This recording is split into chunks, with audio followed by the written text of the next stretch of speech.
그 중한 고난 받으시고 흘려주신 그 보배로운 피로 영원한 속죄함을 이루어 주셔서 믿는 자마다 값없이 의롭다 인쳐주시고 온전한 하나님의 은혜로 영원한 생명과 또 하나님의 자녀가 되는 그 거룩한 권세와 하나님 나라에서 영생할 수 있는 그 복된 소망을 주신 것을 감사합니다.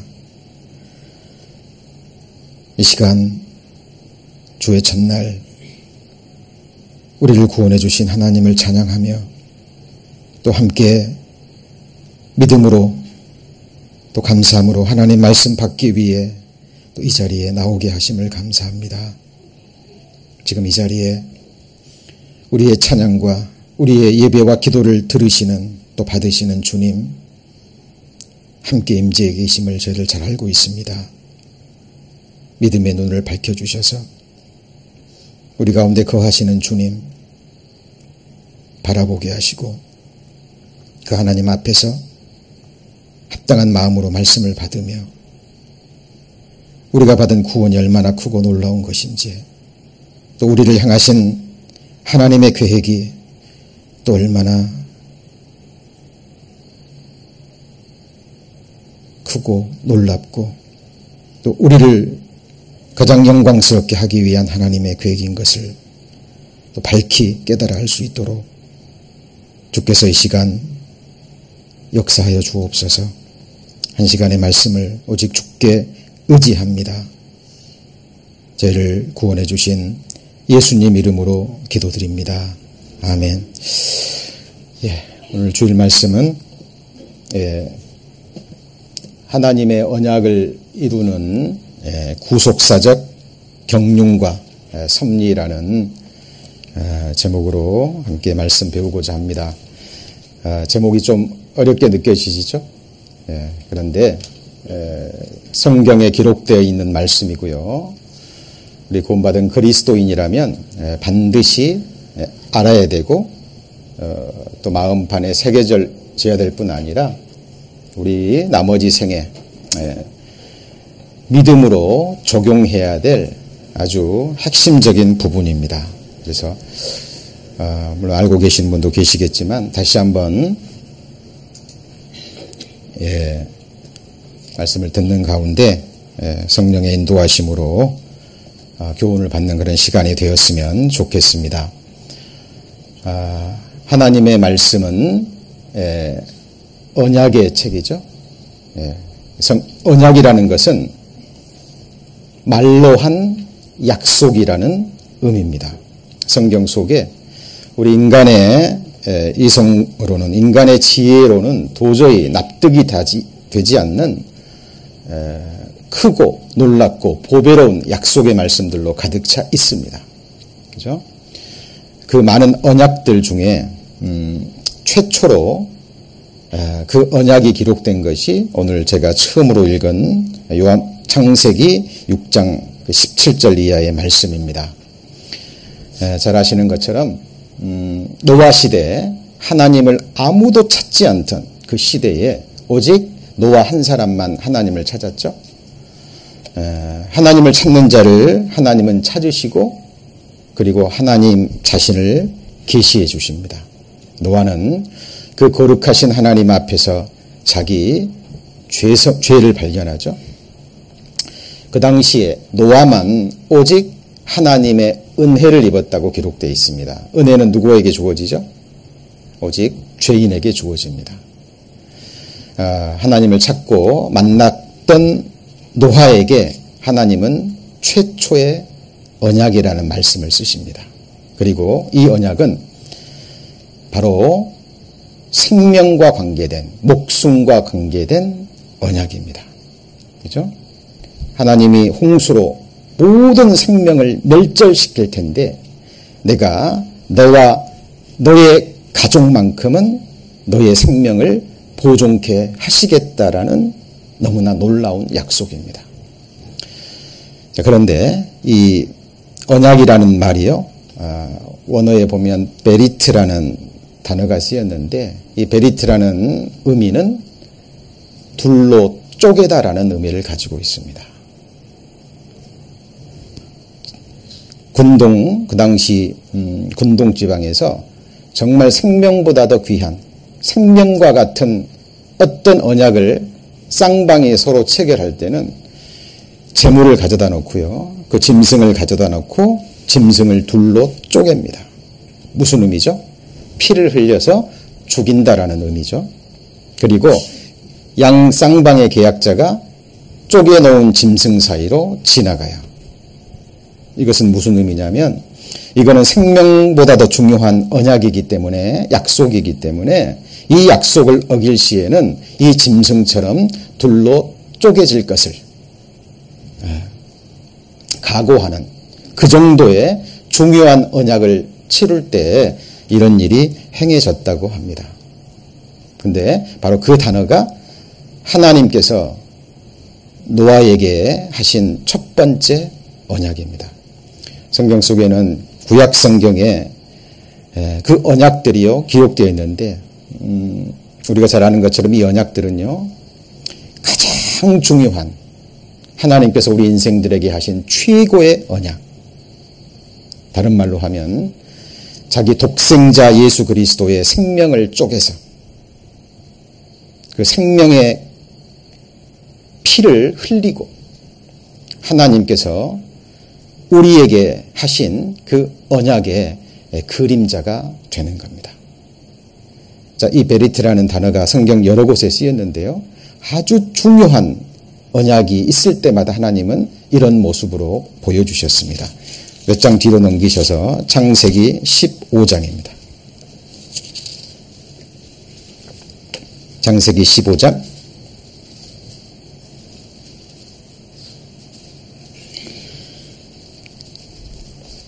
8절입니다. 창세기 15장 8절 그가 가로되 주 여호와여 내가 이 땅으로 업을 삼을 줄을 무엇으로 알리이까 여호와께서 그에게 이르시되 나를 위하여 3년 된 암소와 3년 된 암염소와 3년 된 순양과 산비둘기와 집비둘기 새끼를 취할지니라. 10절은 같이 읽습니다. 아브라함이 그 모든 것을 취하여 그 중간을 쪼개고 그 쪼갠 것을 마주 대하여 놓고 그 새는 쪼개지 아니하였으며. 자, 이 앞의 내용을 제가 잠깐 설명드리겠습니다. 하나님께서 아브라함에게 75세 때 갈대아 우르에서 부르셨잖아요. 그리고 내가 내 후손을 하늘의 별처럼 많게 하겠다라는 약속과 함께 우리가 잘 아는 것처럼 창세기 2장에 민족과 땅과 복을 약속하셨습니다. 자, 그리고 얼마의 시간이 지났습니다. 창세기 15장에 다시 하나님이 나타나셔서 이 약속의 말씀을 재확인시켜 주는데 아브라함이 믿지를 않죠. 그리고 나는 무자합니다. 나는 자식이 없습니다.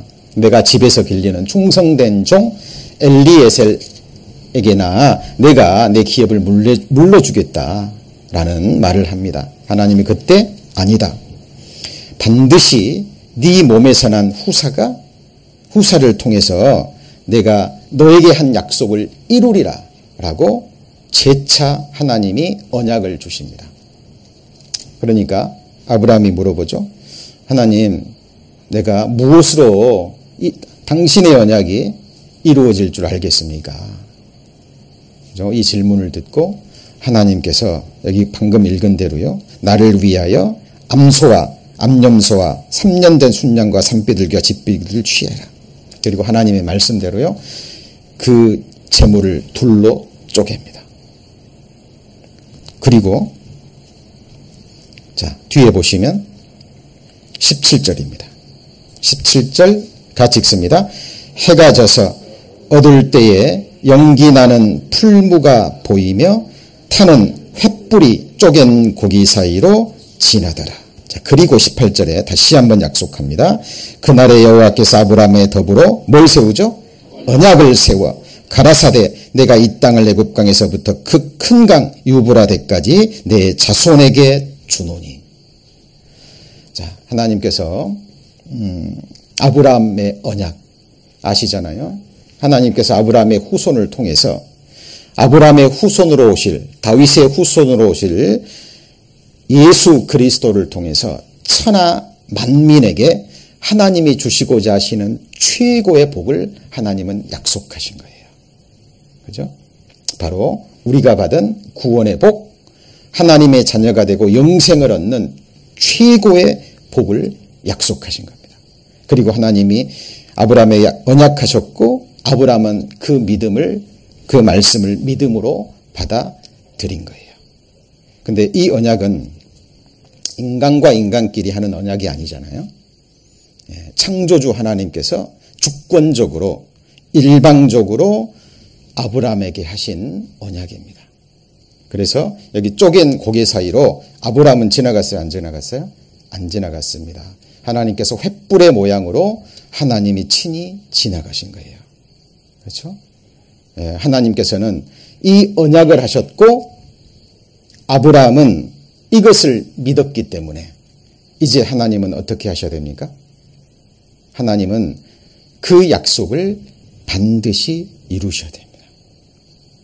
그래서 아브라함의 나머지 생애가요, 바로 하나님께서 피로써 맹세하신, 생명으로 맹세하신 그 언약을 이루어가는 전 과정이 아브라함의 생애고 아브라함의 후손인 이스라엘 민족의 역사가 되는 겁니다. 그렇죠? 자, 하나님의 언약이 무엇인지 먼저 우리는 마음에 정리를 하셔야 돼요. 그리고 이 언약은 신약 시대에 예수 그리스도, 독생자 예수 그리스도를 십자가에 죽이시고, 다른 말로 하면 독생자가 제물이 되셔서 둘로 쪼개지신 거잖아요. 십자가에서 피를 흘리시고 하나님께서 최고의 약속을 주셨습니다. 피의 언약, 그게 곧 복음이죠. 히브리서 10장에 나오는 그날 후로는 너희 죄와 너희 불법을 내가 다시는 기억지 않겠다라는 그 놀라운 언약의 말씀을 주셨습니다. 그죠? 자, 그리고 이제 이 언약을 이루기 위한 나머지 아브라함의 생애뿐만 아니라 아브라함의 후손인 믿음으로 말미암아 하나님의 백성이 된 모든 인생들의 생애, 그리고 이 인간 역사가 하나님의 이 언약을 이루기 위한, 같이 해보실까요? 구속의 역사. 자, 구속의 역사인데요. 이 구속이라는 과 속전이라는 이 말씀도 정확한 개념을 알고 계셔야 됩니다. 개인적으로 이렇게 대화를 해보고 그러잖아요. 그러면 정확한 개념을 모르시는 분이 많아요. 이게 어려운 단어지만 정확하게 성경에 기록되어 있는 단어이기 때문에 분명한 개념이 마음에 새겨지셔야 됩니다. 자, 구속은 구원의 의미와 거의 흡사합니다. 그러나 다른 부분이 뭐냐면 조금 더 구체적이고요. 구원이 어떤 과정을 통해서 이루어지는지를 보여주는 단어입니다.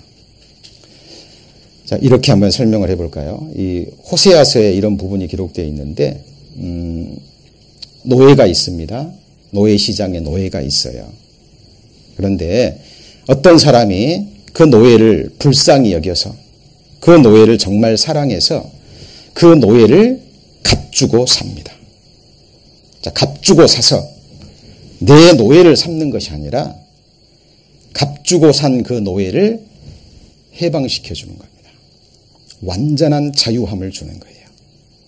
이것이 구속의 사전적인 의미가 되는 겁니다.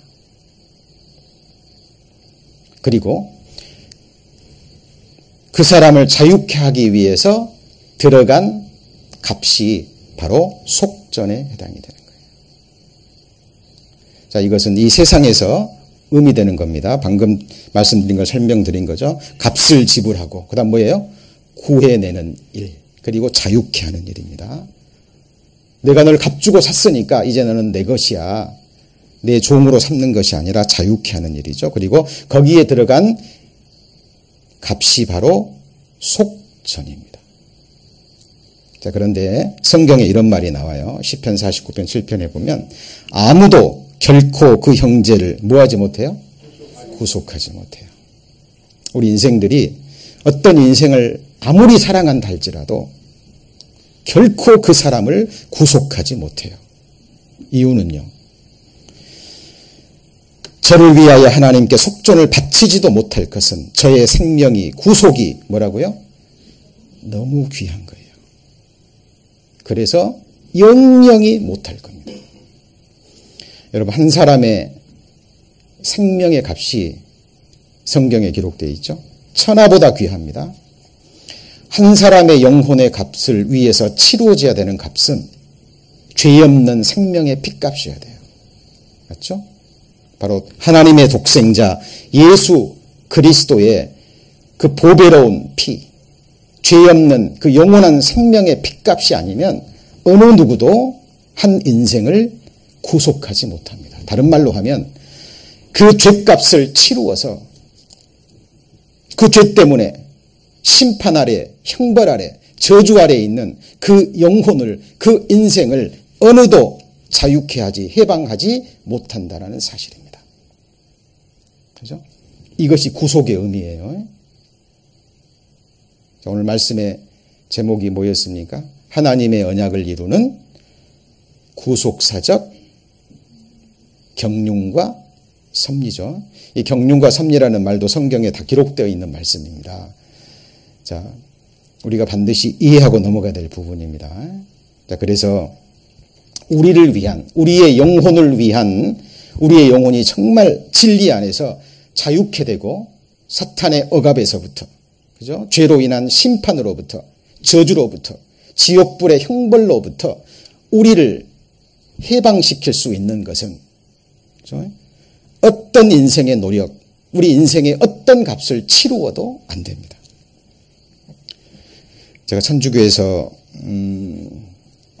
곧 받기까지요 30년 이상을 그 가톨릭의 교리 아래에 있었습니다. 가톨릭의 교리가 뭔지 아시죠? 믿음 플러스 선행입니다. 그렇죠? 예수 그리스도께서 우리를 위해서 구원의 길을 열어놓았기 때문에 이제 우리 인생들이 이 사실을 믿고 그리고 하나님 앞에 순종하고 선행을 해야 된다는 거예요. 그래서 죄를 고백하죠. 그러면 사제가 예수 그리스도의 피로 당신의 죄를 사합니다 라고 얘기합니다. 그리고 보속이라는 것을 줘요. 보속이 뭐냐면 죄값을 치르는 겁니다. 어떤 경우는 주의 기도를 10번 하세요. 성모송을 100번 하세요. 선행을 10번 하세요.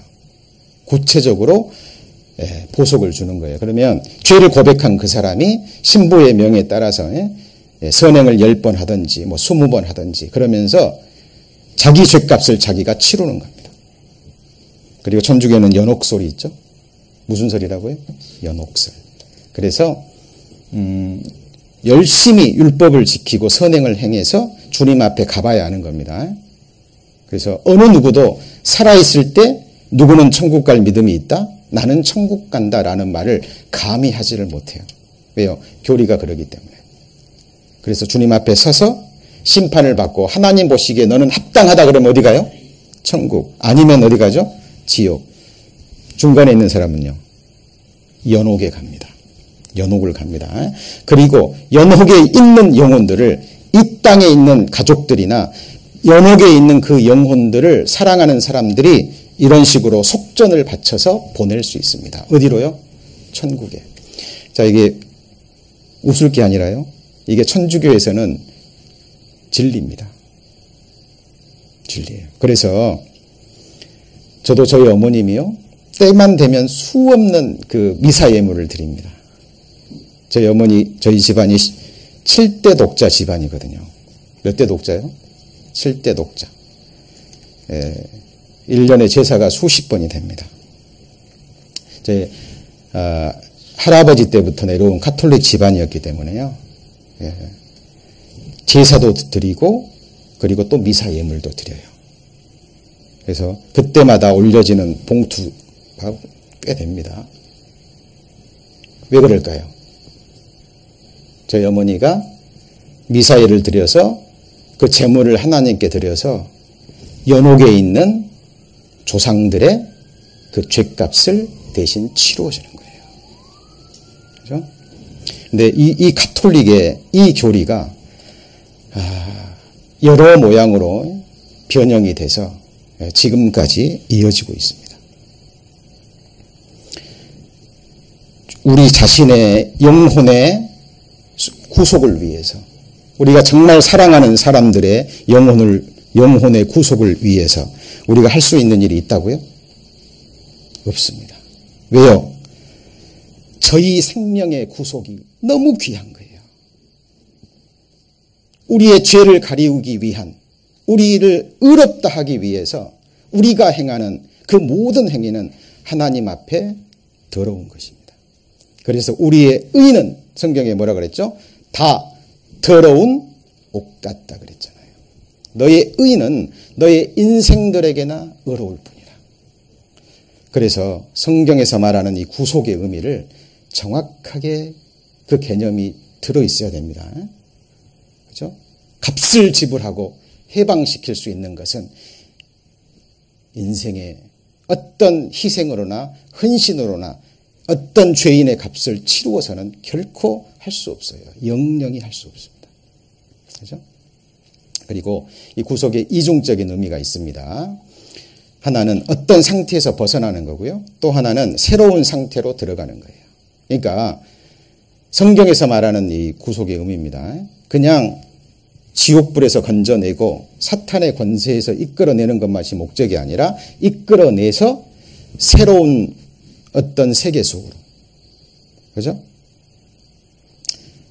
그 안에 하나님의 형상을 온전히 이루어서, 그죠?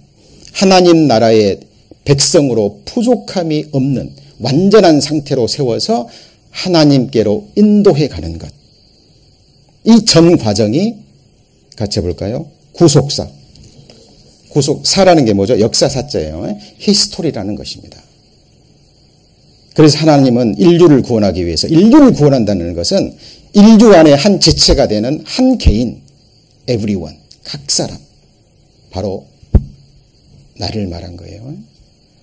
하나님은 나 한 사람을 구속하기 위해서 이스라엘 전체의 역사가 필요했던 거고요. 인간 아담에서부터 마지막 사람까지 하나님이 작정하신 인류의 시작부터 끝까지의 이 역사가 필요한 거예요. 왜요? 하나님 보실 때는 한 사람 한 사람이 동일하게 귀합니다.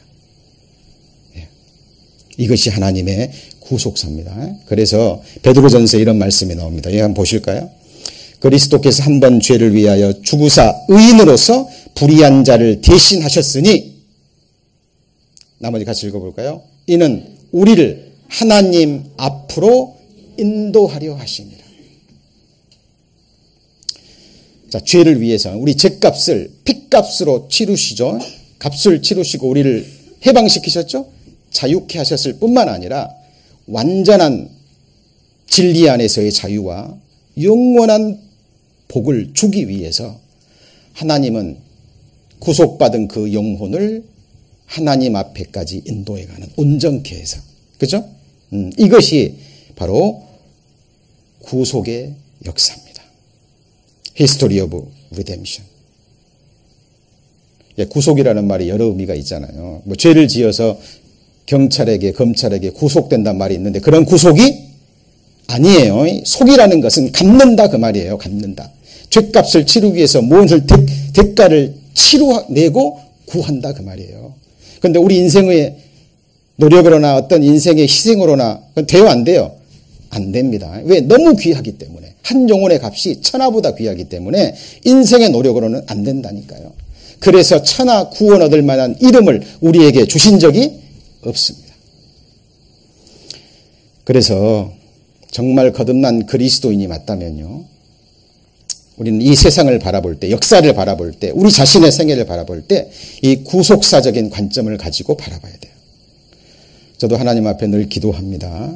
제가 말씀을 때를 따라 전할 때마다 저를 통해 정해지는 말씀이 바로 구속사적인 설교가 되기를 원해요.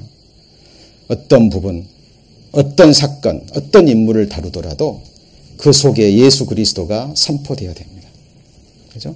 그리고 우리를 향하신 그 구원의 역사, 그것을 볼 수 있는 눈이 있어야 돼요. 그죠? 자, 그리고 이 구속사, 나를 구원하기 위해서 하나님이 행하시는 전 과정, 이게 역사잖아요. 자, 근데 먼저 이것을 이해했다면 이제 그 다음에 자, 영원전 창세전부터 작정된 성부 하나님의 뜻에 따라 우리의 뭐 되시는요? 속전 되신 성자 예수 그리스도의 죽으심과 부활을 통해 성령 하나님께서 타락한 죄인들을 구원하는 모든 역사가 곧 구속의 역사입니다. 그러면 자, 경륜이라는 단어, 이 단어도 성경에 분명히 기록되어 있고 여러 번 나옵니다. 이제 어렵다고 생각하지 마시고 이 의미의 정확한 개념을 아셔야 됩니다. 이 경륜의 사전적 의미는 이렇습니다.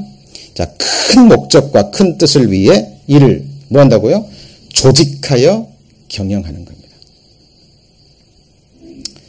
자, 이것에 또 하나는 세상을 다스리고 통치한다는 의미입니다. 이거는 이제 사전적인 의미고요. 그래서 헬라에서는 오이코노미아라는 단어가 쓰였는데 이거는 청직이라는 뜻도 있고 심오한 뜻이 있어요. 자, 하나님은 예수 그리스도는 하나님의 집 맡은 사환이라는 말도 있어요. 그러니까 예수 그리스도는 하나님의 집을 전체를 경영하는 청지기의 직분도 있다라는 거예요. 하나님의 심오한 뜻, 그것은 뭘까요? 바로 나를 구원하고자 하는 하나님의 하늘에서 이루어진 뜻입니다. 하나님의 형상대로 지으셨고 나 하나를 구원하기 위해서 독생자를 버리셨어요. 왜요? 큰 뜻이 있기 때문에. 큰 뜻이 있기 때문에. 이 뜻을 이루기 위한 전 역사가 인류의 역사고 구속사라는 거예요. 그렇죠? 그래서 하나님의 경륜이라는 의미는요. 자, 청지기가 주인의 뜻을 받들어 집을 관리하고 다스리듯이 하나님의 뜻, 그건 뭐죠? 구원이에요. 인류의 구원이라는 것은 곧 나를 구원하는 겁니다. 그리고 또 다른 사람은 또 하나의 나예요. 우리가 형제자매를 바라볼 때요. 또 이 세상 사람들을 바라볼 때 항상 그런 관점으로 좀 바라봤으면 좋겠습니다. 동일합니다. 자식을 향한 부모의 사랑이 동일하듯이요.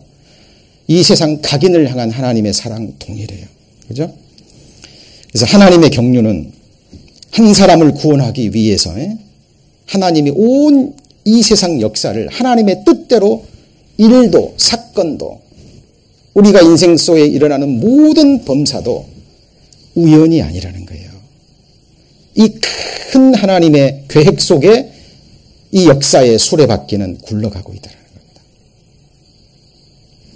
자, 이것을 우리가 믿음 안에서 받아들여야 신앙생활이 가능합니다. 하나님의 경륜은 하나님에게서 인류의 구원, 한 개인의 구원과 성화와 영화죠. 우리의 몸까지 영화롭게 되는 전 과정입니다.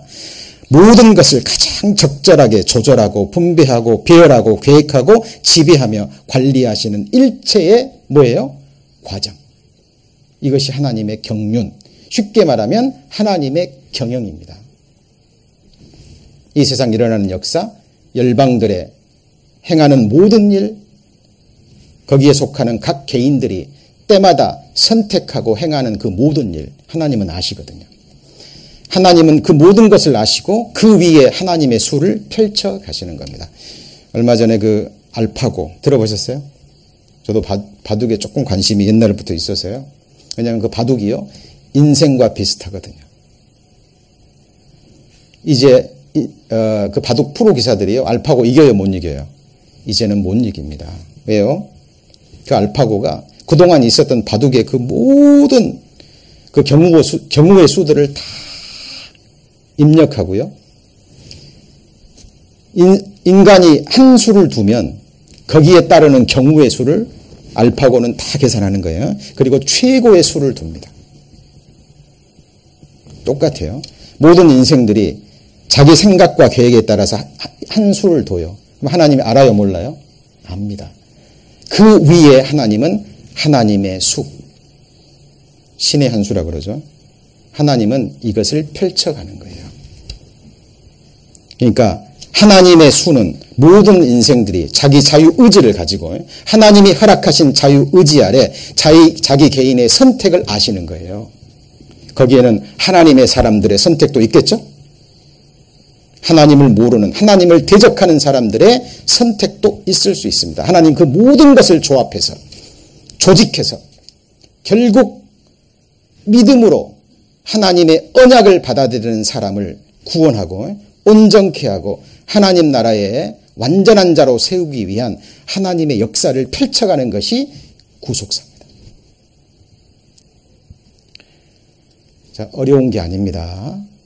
예, 성령의 인도하심으로요, 기도하셔야 되고 이 부분이 마음에 정확하게 새겨져야 됩니다. 자, 그리고 섭리라는 것은 더 구체적이에요. 더 구체적. 이 믿음 안에 있는 하나님의 경륜, 그러니까 우리의 구속을 완성하기 위해서 하나님이 경영하는 그 모든 경영의 구체적인 부분입니다. 자, 사전적인 의미는 자연계를 지배하고 있는 원리입니다만 성경적 의미는 언약, 즉 구원을 이루시기 위해서 하나님께서 행하시는 주관적이고 적극적인 구체적인 활동 등이에요. 세미합니다, 이것은. 그죠? 우리 생애 가운데 누구를 만나고 생애 가운데 어떤 사건이 있고, 그렇죠? 어떤 일이 벌어지고 내 마음속에 어떤 생각들이 떠오르고, 이 모든 것들 하나님이 허락하심 속에서 일어나야 됩니다. 이것이 바로 하나님의 구체적인 활동인데 바로 나를 구원하기 위한 하나님의 큰 그림 속에서 이루어지는 작은 부분들입니다. 그래서 이 섭리라는 게 프로비던스인데요, 성견 지명이 있는 그런 의미를 가지고 있죠. 단어적으로 보면. 그러니까 하나님은 미래를 다 보시잖아요. 거기에 우리의 선택을 하시고 거기서 하나님은 하나님이 행할 수 있는 최선의 수를 계속 두어 가시는 거예요. 이것이 하나님의 섭리입니다. 하나님께서 작정하신 목적, 한 사람의 구원이잖아요. 달성하기 위해 모든 것을 다스리는 하나님의 계속적인 활동, 모든 일을 그 마음의 원대로 역사하시는 하나님의 작정들의 실현입니다. 여러분 잘 보세요. 우리 인생들이 할 수 있는 일이 뭐가 있습니까? 극히 제한되어 있어요. 그죠? 그러나 하나님이 허락하신 우리가 할 수 있는 극히 제한적인 선택, 우리의 기도, 우리의 작은 그 행함들, 하나님은 그것들을 아시잖아요. 그것들을 하나님은 조직하시고 경영하셔서 하나님은 지금도 일하고 계신다는 거예요. 이것을 우리가 믿음의 눈으로 볼 수 있어야 되고요. 그리고 성경을 통해서도 이러한 부분들을 우리는 찾아낼 수 있어야 됩니다. 그래서 하나님의 경륜은 전체적인 큰 포괄적인 그림이고요. 섭리는 부분적이고 구체적인 세미한 하나님의 터치들입니다. 자, 그러면 정리 한번 해볼까요? 자, 하나님의 언약을 이루는 구속사적 경륜과 섭리. 자, 제일 중요한 게 뭐예요? 언약이죠. 피의 언약. 이 언약을 하나님은 이루시기 위해서 일하셔야 되잖아요. 맞죠? 우리 약속하셨잖아요. 영원한 생명, 영원한 천국, 우리 안에 완전한 그리스도의 형상. 이미 우리는 믿음으로 받아들였기 때문에 하나님은 내 생애 가운데 이것을 이루셔야 된다니까요. 그것이 우리 각 사람의 나머지 생애고, 그리고 이 세상 역사라는 겁니다. 물론 여기에 사탄이 개입하고 사탄의 사람들도 역사하지만 거기에 동시에 하나님의 사람들도 역사하잖아요. 하나님은 이 모든 것을 조합하시고 조직하셔서 하나님의 수를 이루어 가십니다.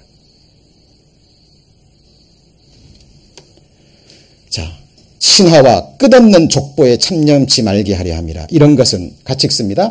믿음 안에 있는 하나님의 경륜을 이름보다 도리어 결론을 내는 것이라. 신화, 이 디모데가 사역할 당시에, 이 당시에는 그리스 로마 신화가 유행했어요. 그리고 당시 유대주의, 이스라엘 백성들이요, 자기의 족보, 그러니까 이스라엘 백성들은 자기 조상이 아브라함이라는 것에 대해서 굉장한 자부심을 갖고 있습니다. 내 조상이 누구예요? 진짜 조상이 아브라함. 유대인들이 거기에 자부심을 가지고 있고, 그래서 나는 하나님의 백성이라는 잘못된 영적 교만을 가지고 있었어요. 우리나라에도 그런 적이 있었잖아요. 그렇죠? 저도 기억합니다. 이게 초등학교, 중학교 시절에 성씨가 뭐냐고 물어보면 애들이 뭐라 그러냐면요. 나는 무슨 김씨고 무슨 이씨인데 왕가의 자손이라고. 그죠? 예. 이게 뭐냐면요. 자기 존재에 대한 불안감, 내가 누군지 정체성에 대한 확신이 없는 거예요. 그리고 자기 미래에 대한 소망도 없습니다. 하나님이 주신 나의 진짜 정체성이 있잖아요. 하나님의 형상대로 지음받은, 특히 구원받은 그리스도인들은 하나님의 자녀, 맞죠? 그리스도의 아내, 하나님의 아내, 하나님의 한 백성, 하나님이 주신 정확한 영적 신분과 함께 미래에 대한 확신이 있어야 되는데 이 당시에는 이런 게 없었던 거예요. 그러니까 허탄한 신화나 자기 존재에 대한 불안감, 미래에 대한 소망이 확실하지 않기 때문에 자기 유명한 조상들과 연결시켜서요, 사람들이 만나면 그런 일로 변론하고 다투고 싸우고 허탄하다 그 말이에요. 너는 네가 섬기는 그 성도들을 이런 일에 빠지지 말게 하라. 왜? 이런 일에 빠지면 변론받게 되는 것이 아니니까. 중요한 것은 뭐예요? 믿음 안에 있는 하나님의 뭐예요? 경륜. 하나님이 우리를 구원하기 위해서 행하시고 작정하신 그 모든 것을 이루는 하나님의 경영, 하나님의 구체적인 행사, 거기에 관심을 두고 그것을 믿음으로 받아들이라는 사도 바울의 권면입니다. 같이 해보실까요? 믿음 안에 있는 하나님의 경륜. 중요합니다. 이것을 마음에 새기셔야 돼요. 모든 일을 그 마음의 원대로 역사하시는 자의 뭐예요? 뜻을 따라 우리가 예정을 입어 그 안에서 기업이 되었으니. 장로교에서 칼빈이 말하는 그 예정의 의미가 아닙니다. 하나님은 모든 사람이 구원받기를 원하시죠? 그런데 믿음은 모든 사람의 것이 아니에요. 왜? 모든 사람이 구원받기를 원치 않습니다. 하나님 찾지 않아요. 하나님은 하나님이 하실 수 있는 모든 일을 행하십니다. 그리고 각 사람의 또 어떤 선택을 할 것인지 하나님은 다 아셔요. 이것을 예지라고 얘기합니다. 그 위에 하나님은 하나님의 뜻을 펼치셔요. 누구든지 복음을 듣고 믿는 자마다 하나님의 자녀가 되는 뭘 주셨어요? 권세를 주신 거예요. 자, 누구든지 믿는 자, 하나님의 백성이 되게 하기로 하나님이 작정하신 것, 그것이 하나님의 예정입니다. 자, 전도서 9장에 보면 내가 마음을 다하여 이 모든 일을 공고하며 살핀즉 의인과 지혜자나 그들의 행하는 일이다. 하나님의 뭐에 있어요? 손에 있으니. 띄어봤자 부처님 손바닥이란 말 아시죠? 손오공이 구름 타고요. 구름 타고 열심히 날아갔는데 결국 어디 있어요? 부처님 손바닥에 있는 거예요. 마찬가지입니다. 우리 인생들이요, 아무리 길고 날뛰어봤자 결국 누구 손에 있어요? 하나님의 그 섭리 속에 있는 거예요. 그들의 모든 행실이 그 다음 뭐예요? 하나님의 섭리에 따라 이루어진다는 것을 알게 됩니다. 가장 대표적인 게요, 사탄이, 악한 영들이 예수님이 이 땅에 오셨을 때 그 당시에 대제사장 서기관 바리새인들을 충동해서 예수 그리스도를 죽이면 하나님의 계획이 끝날 줄 알았어요. 하나님은 아시는 거예요. 사탄의 계획이 뭔지, 사탄에게 쓰임받은 사람들의 계획과 선택과 행함이 뭔지 하나님은 다 아시고 그 위에 하나님의 역사를 펼치시는 거예요. 사탄이 예수 그리스도를 십자가에 죽이고 이제 내가 승리했다라고 외치는 기선에 예수 그리스도께서 승리를 외치셨잖아요. 영원한 승리. 다 이루었다. 어느 누구도 하나님을 이길 수 없습니다. 당연한 거죠. 여러분, 우리의 믿음이 지금 어디까지 와 있습니까? 개인적으로, 가정적으로, 교회적으로 어떤 일이 일어날 때요, 사탄은 낙담하게 만듭니다. 그러나 어떤 일이건 하나님의 허락하심 속에 일어나는 일입니다. 그죠? 그 일과 사건과 내 생애 속에 일어난 모든 일 뒤에 나 한 사람을 구원하고 나 한 사람을 온전케 하기 위한 하나님의 심오한 뜻이 그 뒤에 있는 거예요. 이것이 바로 믿음 안에 있는 하나님의 경륜, 하나님의 경영입니다. 이 믿음에 이르지 못하면 우리는 신앙생활 결코 끝까지 할 수 없습니다. 구체적인 예를 한번 들어볼까요? 이 하나님의 경륜과 섭리의 구체적인 예. 우리 모함 여인 룻을 알고 있습니다. 룻기 아시죠? 룻기. 자, 성경에 보면 한 사람의 생애가 시작되기도 전에, 어머니의 모태에서 조직되기도 전에 그 사람의 생애가 하나님의 책에 다 기록되어 있는 거예요. 이 말은 너는 이렇게 살고 너는 저렇게 살고 로봇처럼 하나님이 그렇게 해서 살게 하셔서 기록한 게 아니라는 거죠. 하나님은 우리 자유의지를 터치하지 않으십니다. 예. 하나님은 영원 전부터, 창세 전부터 모압 여인 룻을 보셨어요. 그렇죠?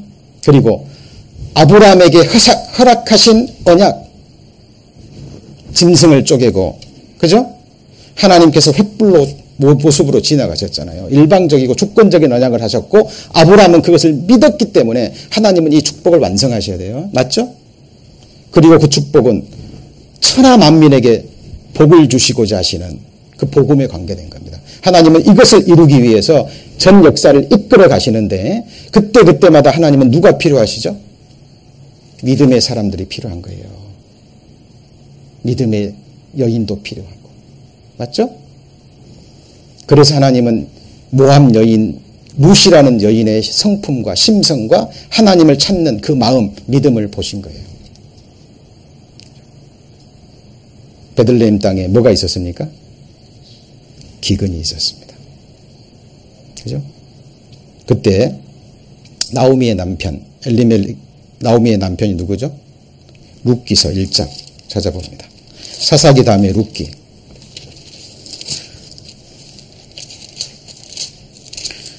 그러니까 제가 아까 말씀 중에 모든 성경을 볼 때 하나님의 구속사적인 관점에서 바라봐야 된다 그랬죠. 그리고 그 속에서 나를 볼 수 있어야 돼요. 그게 보이지 않으면 성경 못 읽습니다. 그리고 그 모든 것 속에서 결국 그리스도를 향해야 돼요. 그리스도가 누군지 증거돼야 되고, 그리스도가 행하신 것이 증거돼야 되고, 그것이 나와 어떤 관계가 있는지 그것이 밝히 드러나야 됩니다. 자, 룻기 1장 1절에 사사들이 치려던 때 그 땅에 흉년이 드니라. 유다 베들레헴의 한 사람이 그 아내와 두 아들을 데리고 모압 지방에 가서 우거하였는데 그 사람의 이름은 누구죠? 엘리멜렉. 이 이름의 뜻은요, 여호와는 나의 왕이시다라는 너무나 훌륭한 이름을 가지고 있어요. 그런데 이름만 엘리멜렉이었지 어떤 고난의 상황이 딱 닥치니까요, 하나님의 약속의 땅을 떠나버립니다. 그죠? 그리고 나오미 자기 아내와 함께 두 아들과 함께 모압 땅, 저주받은 땅으로 내려가 버린 거예요. 자, 그러면 베들레헴 땅에 하나님이 기근을 일으키신 것도 누구의 일이죠? 하나님의 일입니다. 하나님이 행하신 거예요. 그 땅에 가서 두 아들이 누구랑 결혼했죠? 오르바와 룻이라는 여인과 함께 두 아들이 결혼합니다. 거기서 남편이 죽고 두 아들이 죽었어요. 누구의 섭리죠? 하나님의 섭리입니다.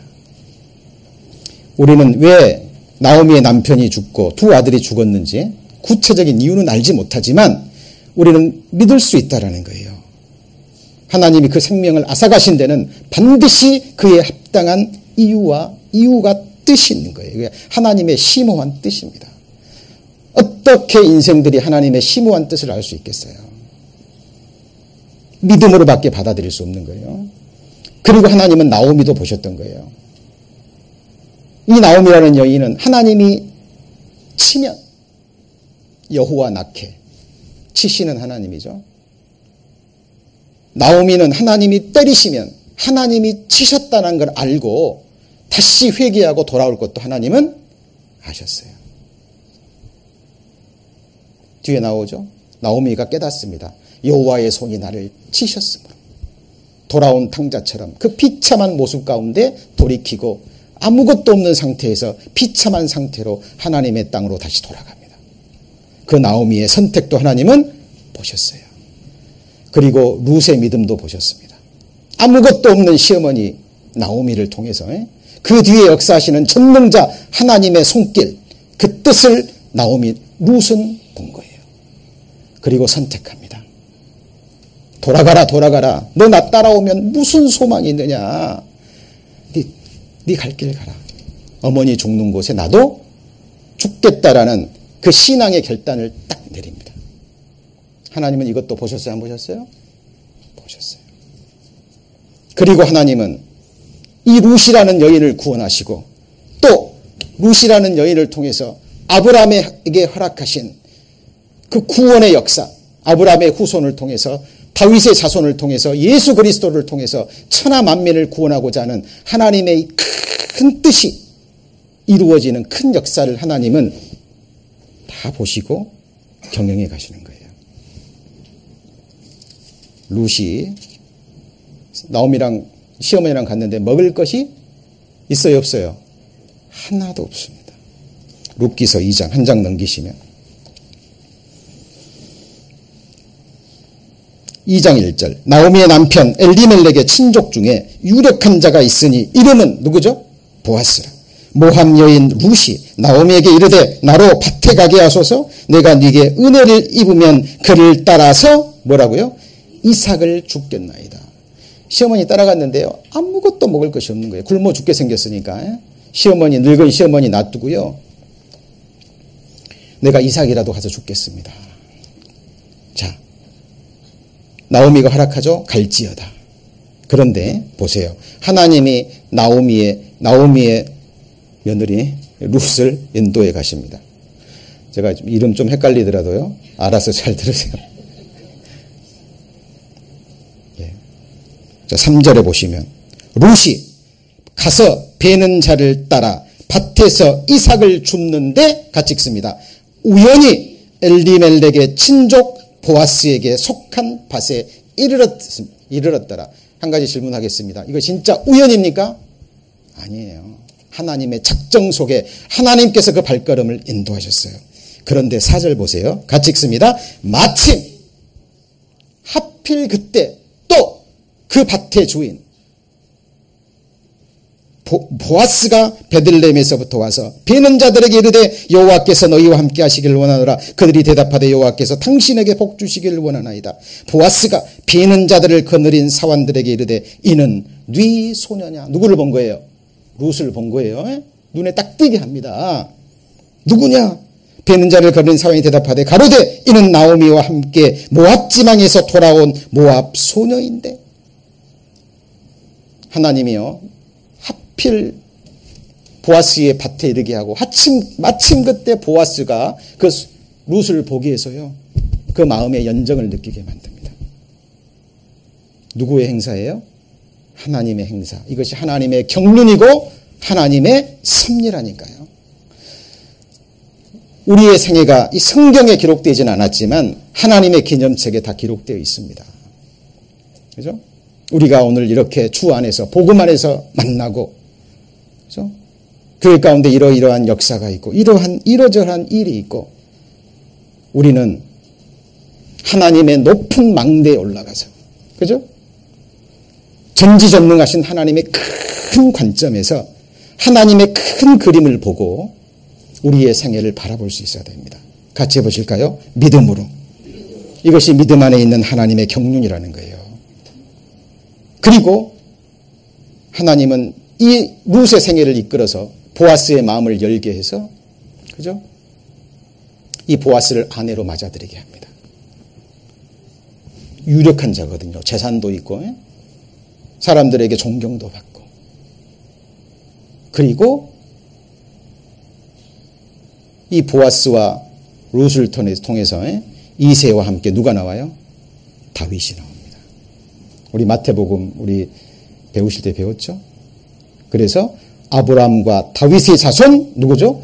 예수 그리스도의 세계에 이 비천한 모함 여인의 이름이 예수 그리스도의 거룩한 족보 안에 들어간다니까요.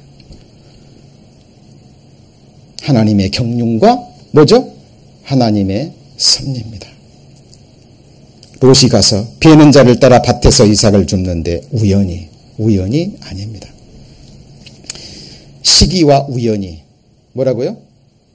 시기와 우연이 누구에게요?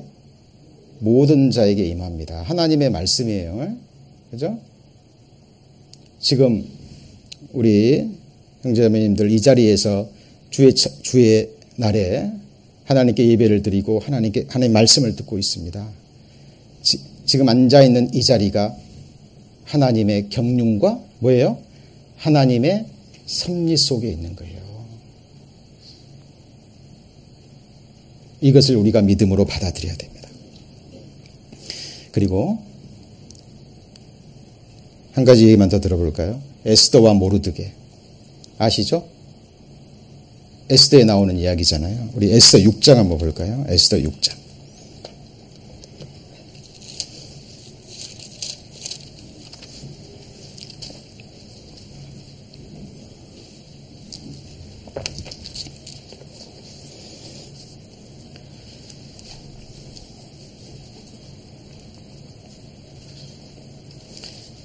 에스더 6장 1절 756페이지 756페이지 에스더 6장 1절입니다.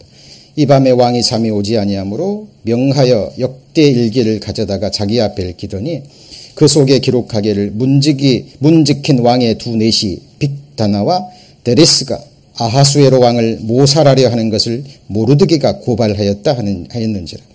왕이 가로되 이 일을 인하여 무슨 종기와 관작을 모르드게에게 베풀었느냐? 시신이 대답하되 아무것도 베풀지 아니하였나이다. 왕이 가로되 누가 뜰에 있느냐? 마침 하만이 자기가 세운 나무에 모르드게 달걀을 왕께 구하고자 하여 왕궁 바깥뜰에 있는지라. 시신이 고하되 하만이 뜰에 섰나이다. 왕이 가로되 들어오게 하라 하니 하만이 들어오거늘 왕이 묻되 왕이 존귀케 하기를 기뻐하는 사람에게 어떻게 하여 하겠느냐? 하만이 심중에 이르되 왕이 존귀케 하기를 기뻐하는 자는 나 외에 누구리요?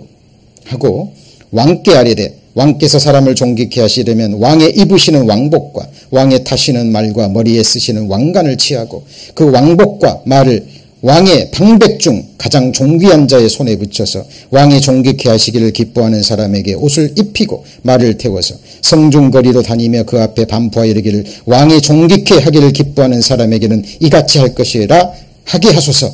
이에 왕이 하만에게 이르되 너는 내 말대로 속히 왕복과 말을 취하여 대궐 문에 앉은 유다 사람 모르드게에게 행하되 무릇 내가 말한 것에서 조금도 빠짐이 없이 하라. 자, 이 얘기는 너무나 잘 알고 계시죠? 아수에로 왕 당시에 하만이라는 절대 권력자가 있었습니다. 그죠? 아주 권모술수가 뛰어난, 돈도 많고, 그죠? 그래서 왕 다음 가는 최고의 권력자의 위치에 있는 거예요. 이 하만이 지나가면 모든 사람이 엎드려 절하고 경의를 표하는데 모르드게만 절하잖아요. 괘씸히 여겨서 알아보니까 얘가 누구냐? 유다 사람입니다.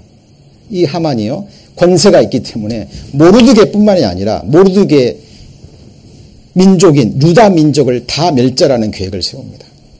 그죠? 그리고 왕에게 뇌물을 주고 왕을 꼬드겨서 날짜까지 받아내요. 어느 한 날 한시에 모든 유다 민족을 말살하는. 큰일 났죠? 자, 모르드게가 자기의 조카 에스더 왕비입니다. 부탁합니다. 이런 일이 있으니까 네가 왕께 구해서 우리 민족을 구해달라고. 처음에가 에스더는 믿음 없는 말을 하죠. 그러나 모르드게가 책망하자 돌이키고 3일 동안 금식하고 내가 죽으면 죽으리다 라는 각오로 왕 앞에 나갑니다. 자, 하만의 계획이 있어요. 하만의 작정이 있습니다. 그리고 그 뒤에 누구의 작정이 있어요? 하나님의 작정이 있습니다. 하만에 의해서 유다 민족이 멸절되면 하나님의 계획은 끝나는 거예요. 맞죠?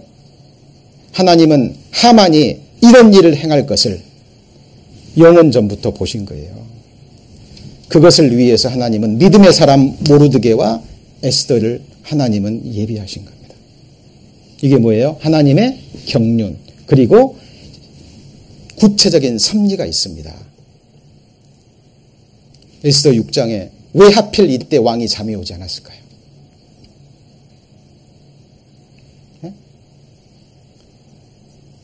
왕을 잠이 오지 않게 한 분이 누구예요?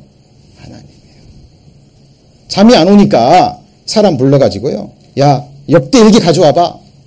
그리고 읽어. 근데 읽었는데 하필 뭘 읽었어요? 과거에 두 사람이 자기를 모해하려는, 암살하려는 계획이 있었는데 모르드게가 그를 듣고 왕궁에 구해서 왕의 생명을 구해줬어요. 얼마나 큰일입니까? 생각해 보세요. 여러분이 왕이라고 생각해 보세요. 나를 암살하려는 두 사람을 모르드게가 자기 목숨을 구해줬는데 상을 안 줘요? 그러기 쉽겠습니까? 근데 왕이요, 이 사실을 알고도 깜빡 잊어버리고 모르드게에 상을 줬어요, 안 줬어요? 안 줬어요. 이것도 누구죠?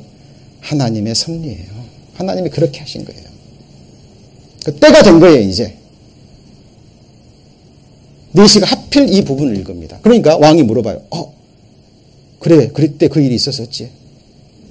그 모르드게에 상 줬냐, 안 줬냐? 내시가 뭐라 그래요? 안 줬습니다. 바로 그때 누가 와요? 하나님을. 내가 정말 존귀케 하고자 하는 사람이 있는데 어떻게 하면 좋겠느냐? 하만이 딱 듣고는 그 존귀케 한 사람이 누구예요? 자기 말고 누가 있겠느냐? 하만은요, 조금 전에 이 모르드게가 너무 괘씸해서요, 이 장대에 매달아 죽이려고요, 높은 장대까지 세워놨습니다. 방금 읽은 대로 이렇게 하소서. 그러니까 왕이 뭐라 그래요? 너 모르드게한테 가서 그렇게 해라. 그죠? 결국 뒤에 이야기 잘 아시는 것처럼 하만의 계획은 허사가 되고, 모르드게를 달아 죽이려던 장대에 누가 달려 죽습니까? 하만 자신이 달려 죽습니다. 자, 오늘 제가 약 7가지, 8가지의 예를 준비해 왔는데요. 시간이 다 돼서 오늘 여기까지만 하고요. 이 부분은 너무 중요하기 때문에 제가 다음 주에 다시 한번 구체적으로 나머지 예들을 한번 다루고자 합니다. 자, 오늘 말씀의 제목이 뭐였습니까? 하나님의 언약을 이루는 구속사적 경륜과 섭리. 어렵다고 느껴지지만 어려운 게 아니에요. 성경에 나와 있는 거고요. 우리가 반드시 믿음으로 받아야 될 중요한 부분들입니다. 그죠? 네, 우리 교회와 가정과 교회에 지체되는 한 사람 한 사람의 생애가 바로 나를, 독생자 예수 그리스도를 속전으로 주시고, 뭘로 주시고요? 속전. 나를 구속하기 위해서 값으로 치우시고 나 한 사람을 그리스도 안에서 완전케 하시려는 하나님의 큰 섭리와 큰 그 경영이